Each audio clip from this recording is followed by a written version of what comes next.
Now, Tactical was until recently playing for one of the best LCS teams in Team Liquid, now plays for TSM. It has yet to be seen how good they will be. Obviously, they didn't go to Worlds. As part of Team Liquid, he was able to make 2 LCS finals, but didn't win a title. He qualified to 2 straight World Championships, and both times was a single game from potentially reaching the playoffs.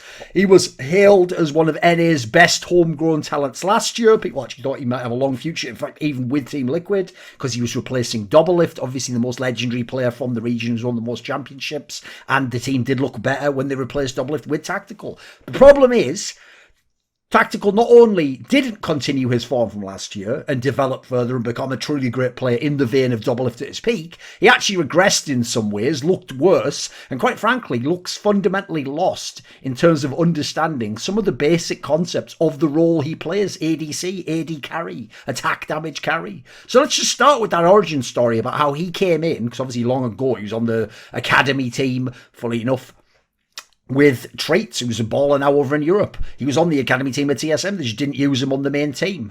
Now, the narrative went that because he was better than Doublelift, when Doublelift was having arguably one of the worst splits of his career in spring last year in Team Liquid, so obviously Tactical was better than him in that split. And then in the summer, Doublelift went to TSM and looked a bit lackluster for most of the split, quite frankly, until part of the playoffs. So Tactical was arguably better than him then as well. So because for, like, let's say a split and a half, maybe a bit less, Tactical was better, people used the logic that not only was he better than Doublelift, and obviously Doublelift stopped playing after last year, so the mind was like, well, he's better than Doublelift, but then they also used that logic I was used to sort of rib Loco Doco about, which is the rookie logic that goes, right, well, if they came in and they were an impressive rookie, the next split they'll get 10-20% better, and then the split after that it could be 10-20% better, and the next thing you know, in a couple of years, they're just like the best Western player. Like, it just so rarely works that way. And also, by the way, veterans are allowed to have up and down splits too. Like, there's not just this pure upline trajectory like people always make if you're a rookie. It's just naive optimism towards potential. So let's just start there. Let's just make it clear. In 2021,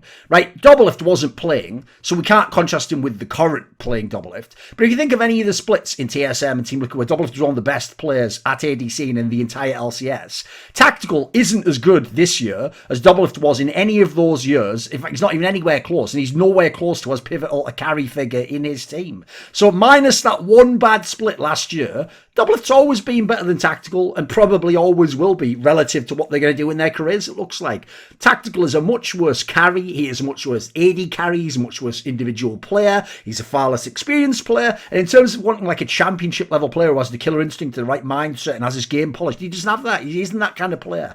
And he came in during a time when the meta made a lot more sense, it was a lot easier to play. Champions like Ezreal that he plays anyway were right there in the mix. There's a brand new champion in Aphelios, so he obviously put in the hours, learned it. Ashe was one of the other main ones he was playing. Like, he didn't come in some scenario where it was like an Uzi-eye Doublelift meta, like, got to play through ADC now. So I think he also got somewhat masked a little bit last year. He got away with some of that shit. Because this year's Team Liquid, think about who Tactical had. He had the best player in the LCS for my money, Alphari, as his top laner. Pretty much every single game winning lane or going even. He had one of the best LCS players ever, and still a top level player, in Jensen as his mid laner, right? Those are your traditional carry roles. If you're the ADC now, unless it's a meta heavily focused on ADC, which it wasn't for most of the year, all you have to do now is just play safe or even and do DPS consistently in teamfights, and you have nailed your job. And those two other guys I've just referenced are going to win you loads of games, championships, and maybe help you get deep at Worlds. That's what you need to do. That's what your role is in this team and the role of the ADC at this point in time. Instead, what do you get if you watch the guy Tactical play League of Legends? You see his infamous ult, Ints. I think some of the most outrageously infamous Ints I've ever seen from an ADC player at that.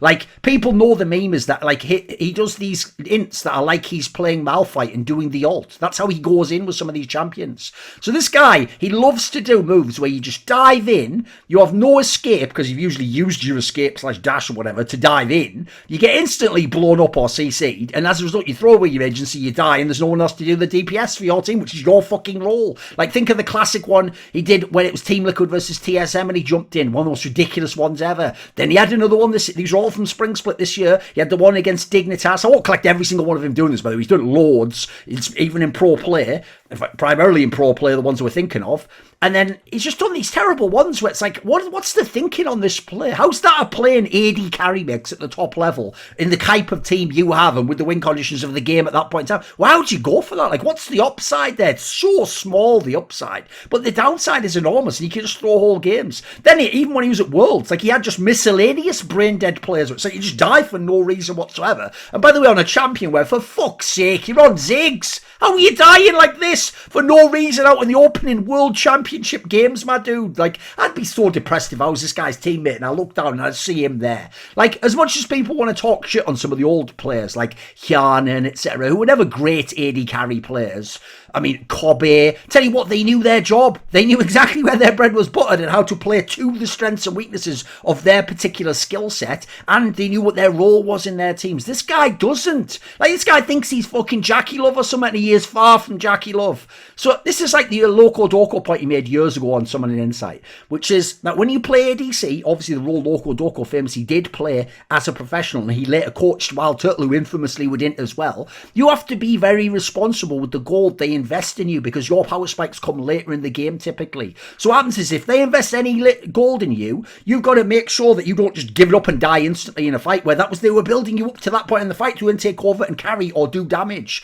Likewise, if you can't get to the team fight and then consistently do DPS, do your damage per second, make it consistent across, then you're not doing your job. You're not doing like, if you die way too early in the game or the fight, it's over. The fight's over, the game might be over, and all that investment was a waste of time, and you never got to use your skills. So I think Tactical, and I mean this genuinely, I wouldn't say this about many players, I think he genuinely, fundamentally doesn't understand the ADC role. He doesn't understand it's there so you can be a consistent DPS. That essentially means, most of the time, you want to be fairly risk-averse, minus the rare occasion where you must commit and die to have a chance to win the game, which I've seen people like the Hansamas of the world do when they need to do. Instead, this guy plays risk. He plays like an engage/dive-in style where he chases you, gets super horny going for kills, he gambles it all, and he can just get instantly blown up. Like, mate, you're playing the wrong role. Why are you playing ADC? You should be a fucking jungler or like a burst mid laner or something like this. Doesn't make any sense. Like, when this guy has Tristan or Ezreal, and by the way, Ezreal might even be his best champion, you just know he's going to go in and get killed and get blown up and get caught with CC. He's like those guys who are just addicted to like Lee Sin Q syndrome. Like, they have to go in on every even though their brains tell them, like, yeah, it's probably not the right fight for this. Doesn't matter, I landed it, better go in. Every great fucking Pike, Thresh, Lee Sin, we all know the people where they always just, like, they don't actually see a play, but they see the beginnings of a play and they try to force it, and as a result, they int the game away. They're usually not geniuses who get away with it.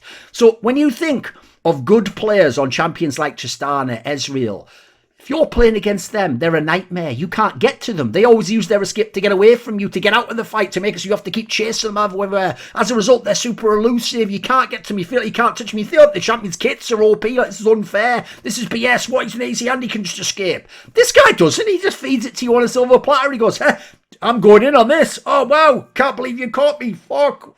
Scratch. You're probably wondering how I got here. No, I'm not, because you're fucking Tactical, mate. Because you know we're close to the double lifts of the world. Reckless, all the great AD characters, Forgiven, all the great Western AD characters. You aren't in that fucking category, mate. People talk about Svenington. How fucking dare you? Sven is a world-class player for many years and a championship-level player domestically. What the fuck? This guy's the Inter. This guy's a way worse Inter than Sven ever has been. So, he also... Guys, he had Core JJ next to him the whole time, and he still can't figure it out. By the way, that's got to be one of the best players you could ever be partnered with if you want to become a champion, historically, right? A brilliant shot caller, knows when to roam, can tell you what to do in lane, is brilliant double with the ruler, different styles of AD carry, but he can't make it work with you. I'm getting the feeling you're the problem in that equation there. Look at the list of names he's working with, my dude. So this guy, he actually reminds me a little bit of Cody Sun's trajectory, where they put him on 100 Thieves. He actually looked like, oh, maybe he could do it. Like, he's improved from his days on Immortals. And then he would have these outrageous Ints. So to me, I don't think that this style of ADC generally works. Like, you have to be a truly exceptional player like Jackie Love to make it work. And even then, spoiler, even fucking Jackie Love doesn't make it work all the time, because he's walking a tightrope. Go watch that series against Fnatic from Worlds last year. Like, this guy almost entered the whole series away. So listen, he might be the best example of making a super aggressive ADC style where you just go in all the time and push lane all the time work.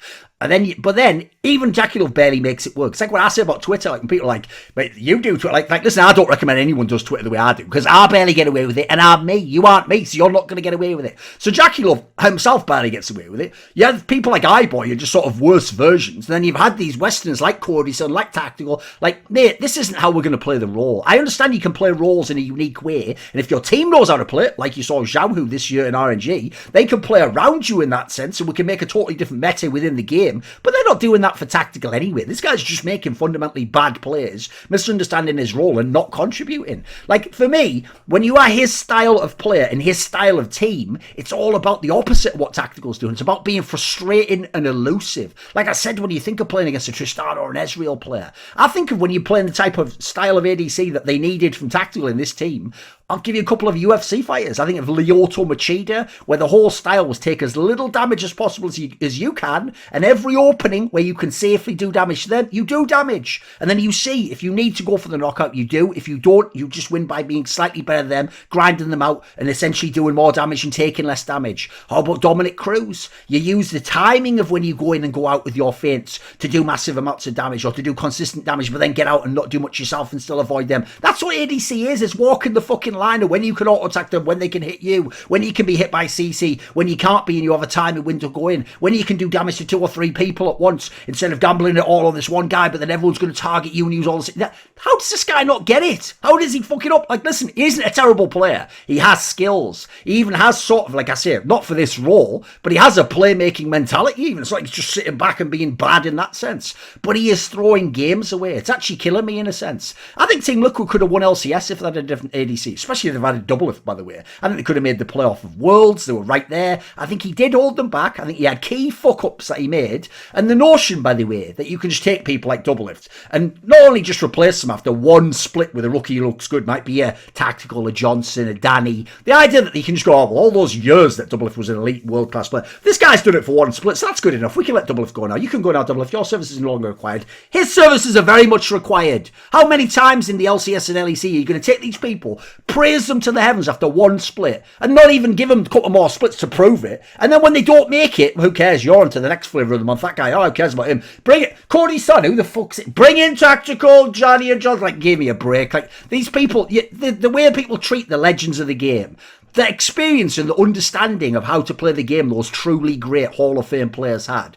We don't know if any of these players are going to have that yet. Some of them have potential and are worth a try. The idea all of them can make it, like we're all going to make it at the end. Spoiler, we aren't, guys. That's the problem with sports. Oh, by the way, if you enjoy my thoughts and you'd like to put them in liquid form and consume them through the front of your face instead of your ears, weird thing to say, Thorin's Thoughts Shaker custom from Gamersops, Thorin, Thorin, 10% off at gamersops.gg. Hey guys, this is Perks, and you're watching Thorin's YouTube channel. I would like you guys to appreciate his YouTube channel, even though he talks sometimes so much bullshit that not even I can handle it. But most of the time it's pretty funny and entertaining, so... This video was kindly supported by Iskander, Lager15, Matt Pugnatio Rajcula, Travis Goff, Zack Schmidt, Adam Ochs, Animosity, Butt Pounder 420, Chronic Alcoholism, Hades, Jdubs, Jensen Goh, Joseph Ginsburg, Kovacevicd, Tobias Bernasconi, Zoomba, Zyrathenia, and of course, a special thanks goes out to Jerky's Minion and DZL. Do you want to suggest a topic or a guest for my content? You want to ask me a question? Maybe you want to know who the guests are for my upcoming content, or you'd like to take part in one of those long donated discussions. Well, put your money where your mouth is at the Patreon link in the description box below and join the Skrilluminati today.